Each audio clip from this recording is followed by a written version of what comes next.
kinakain ang aking broom.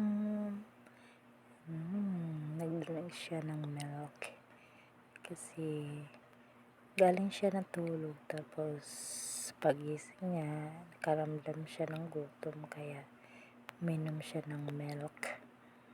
Ito yung kasi po ang nanay niya, walang gatas. Kaya ano lang ito, halo-halo yung ano niya, dumididi sa nanay at naggatas. Ito mga tulog na siya.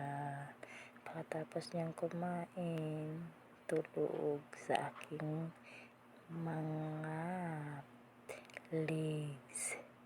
Yan o, ang himbing ng tulog. Cute-cute pa. Lalaki po yan, mga Ang tapang nga nakakaaliw. Yan, himbing ng tulog. Wow. Ito pa nanaginip to siya, mga gusto pa sa unan talaga matutulog. At himbing-himbing ng tulog niya lalo pag nanaginip siya dyan.